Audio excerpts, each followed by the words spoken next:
Good evening, my dear brothers and sisters. Maligayang pagdating po sa inyo pong tahanan dito sa Intramuros, ang ating pong inang simbahan.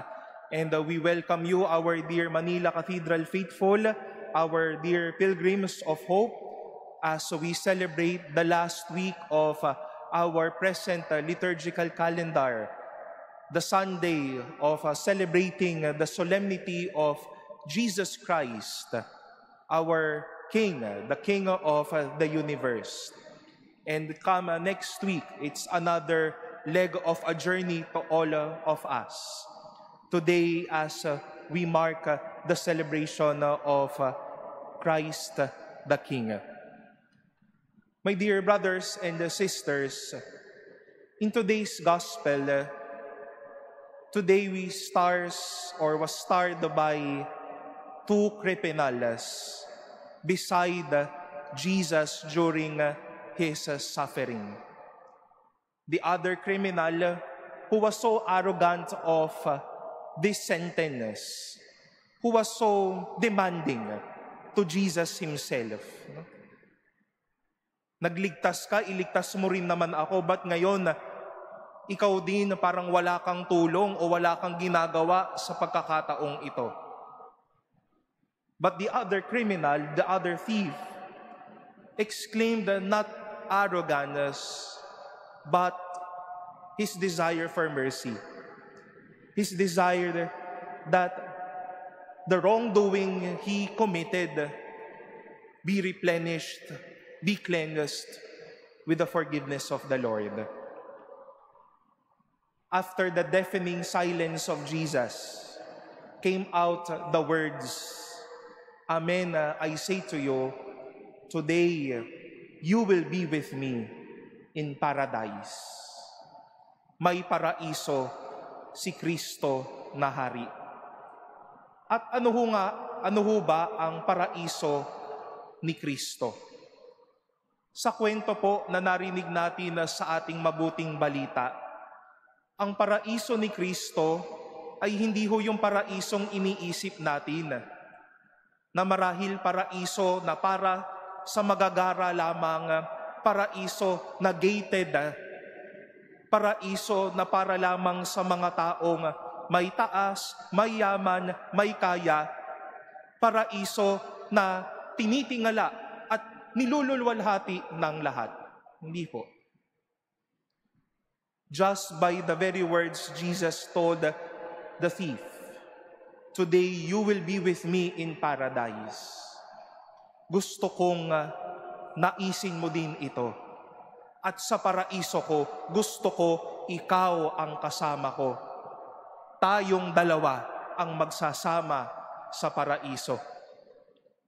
Hindi lamang para sa mga deserving dito, pero sa mga taong nagsusumikap para kamtin ang bagay na ito. And in our first reading, my dear brothers and sisters, this was the feel of the tribes of Israel when they came to David. Si David hari, pero hindi nila naramdaman na others si David sa kanila.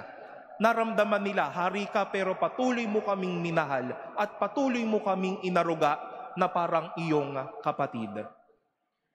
And this confirms to what we've heard from St. Paul in our second reading, that all of us were made fit to share in the Holy Oneness in the light.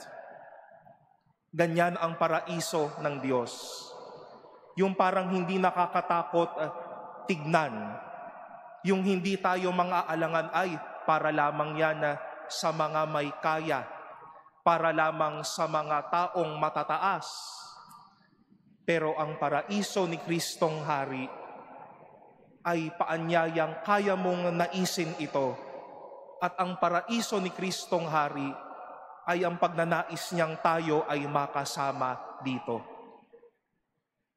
At alam niyo po, napakasakit isipin na madaming mga paraisong umuunlad ngayon o madaming mga paraisong nangyari na noon. Mga paraiso marahil na nagsasabi, kami-kami lang. Kaming mga magkakaibigan lamang. This is the paradise only of the rich and famous. O madalas nga po kahit po sa simbahan nangyayari yan, kami lang ang mga banal, kayong mga makasalanan, dyan lang kayo. Minsan ang mga paraiso tayo rin. Paraiso ko ang aking sariling buhay. Kailanganin mo ko, pahihirapan kita. Hanapin mo ako, magtatakbuhan tayo. Hindi naman po ganyan ang paraiso ni Kristong Hari.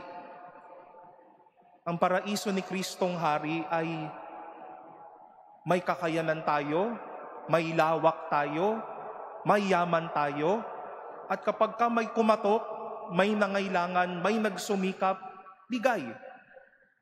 Ibahagi ang paraiso.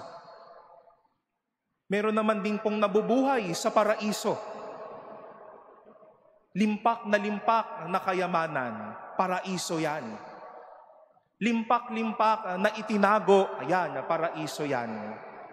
Limpak-limpak na dapat panglingkod, limpak-limpak na yaman, limpak-limpak na mga kalupaan, mga bagay, mga lumilipas na pwedeng mawala, kuha ng kuha, padami ng padami.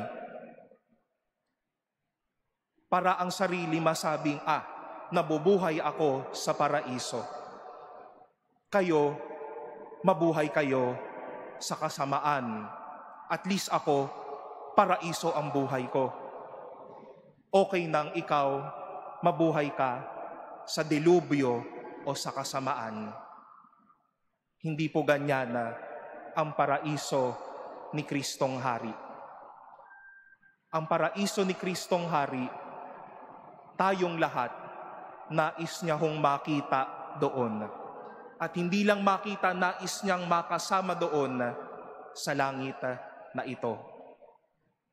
Mag-ingat-ingat ho tayo mga minamahal na kapatid. We might be building our own paradise. The paradise that would say, this is only for me and you don't deserve it. A paradise that won't acknowledge a brother or a sister or someone close to us. The paradise of Jesus is something that we all deserve. And this is the paradise where every one of us, He wishes to be there. Iparanas po natin ang paraiso ngayon para paraiso din po ang mahahantungan natin sa susunod. Kung paraisong puso ang mayroon ho tayo, ito ho sana ang mamutawi at mamayani sa atin. He wants us to be there. He wants us to work hard for it. This is the paradise of Christ the King.